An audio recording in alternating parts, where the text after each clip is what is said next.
Okay. We came here today to protest against the governmental plan to evict and displace the village of Atir al-Hiran. This as part of the bigger Prawer Plan, which is a governmental plan to displace tens of thousands of Arab Bedouins from their ancestral villages to concentrate them in impoverished governmental plan townships. So, and we have witnessed the police violence today as the police arrested four protesters here.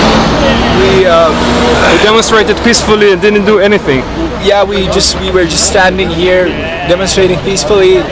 The police came and just arrested four of us without any reasonable reason for that. So we're gonna keep our protest. We're gonna keep our protest peaceful.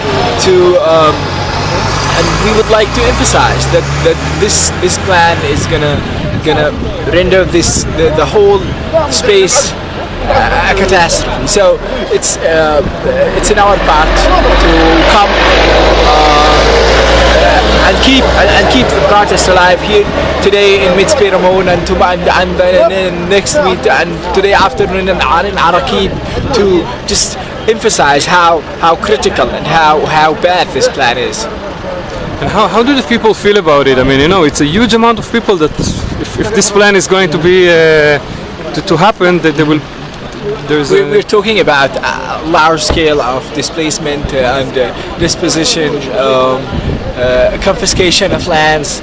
It's gonna affect more than 40,000 people who are probably gonna be evicted from their villages. As a resident of Naqeb village, which is an unrecognized village that is threatened by this plan, I feel despair. I feel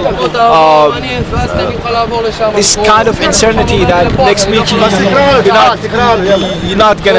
you don't know what's gonna happen with you.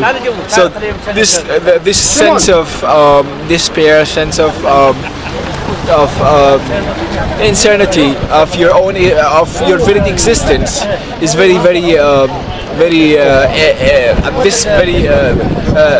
imminent threat is something that we sense and we feel in our villages and in those villages, and people are desperate to any alternative, to any solution that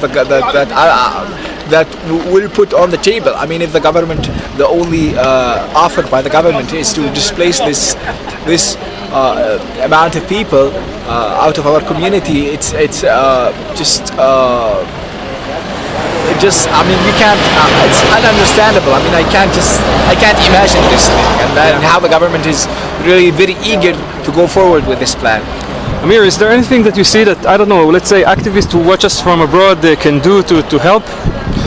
Definitely, in the next few weeks we're gonna hold protests all around the world.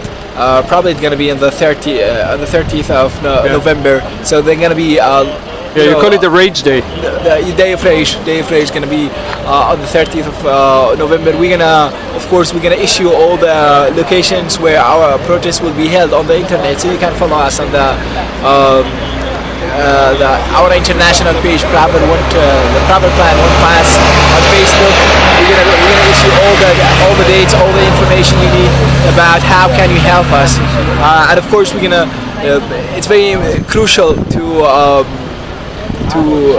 produce some pressure on politicians, on your parliaments, to convince them to send letters to the Israeli Knesset members that Prawer Plan is bad for the Negev, is bad for the Arab Bedouin community, and it's bad for the Negev community in general.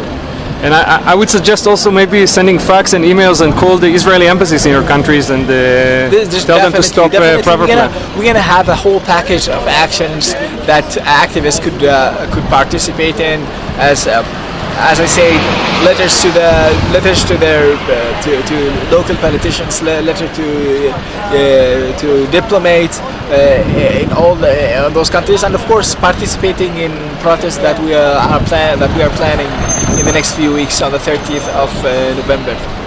Okay, thanks. Thanks, Amir. מה המספר שלך? טוב, אנחנו עם שאול, ממצפה רמון. שאול, מה מביא אותך לכאן היום? אני תושב בנגב כבר 10 שנים, אני גר במצפה רמון. יש פה מדיניות שהיא בת המון שנים, שיהודים יכולים לעשות מה שהם רוצים בנגב. כל חוות הבודדים קמו בניגוד לחוק, הן פועלות גם בניגוד לחוק, מפעילות תיירות ולא חקלאות. יהודים יכולים לעשות מה שבא להם. לעומת זאת הבדואים מנושלים ומוזזים מאז 48 כל פעם ממקום אחד לשני, מניצנה לאזור באר שבע, מבאר שבע ממקום למקום. שלא מוכנים לכבד את הבעלות שלהם על הקרקע, שהיא מוכחת וחוקית ואין שום ספק לגבי זה. איך זה שהם מטילים ספק בבעלות שלהם? זאת אומרת, זה חלק מהטענה עכשיו שעושים הסדרה ושהבעלות היא לא באמת שלהם, שהם פלשו לאדמות מדינה. זו הטענה שכל הזמן חוזרים עליה. מי שפלש לאדמות מדינה לרוב הגיע מאדמות אחרות שנושל מהם. הבדואים בנגב גורשו כבר יותר מפעם אחת, הם עכשיו נמצאים במקום שלישי או רביעי. יש עדיין אנשים שנמצאים גם על האדמות שלהם. אתה חושב שיש סיכוי לעצור את התוכנית הזאת עדיין? אני חושב שלא, כי כל ממשלות ישראל, המטרה שלהם זה ללחוץ על הבדואים כמה שיותר חזק, והמטרה שהתגובה בסוף תהיה אלימות. זה מה שממשלת ישראל. כי מה תרוויח המדינה מזה שתהיה אלימות? ברגע שתהיה אלימות, יהיה אפשר למגר את זה. תהיה לגיטימציה להפעלת אלימות, לעשות משהו דרסטי. וכן, ולעשות מה שנקרא clean slate, ולהכניס אותם לגטאות ולערים לפי איך שהמשטר רוצה. אז בינתיים הכל פועל מתקדם לכיוון זה? זה מתקדם לכיוון של אינתיפאדה בנגב, אבל הבדואים מגלים אורך רוח וסבלנות ומבינים את זה. יש הבנה כאן שזה המשחק, וצריך רק סבלנות. ושבסוף כן יהיה בסדר. תודה, שאול.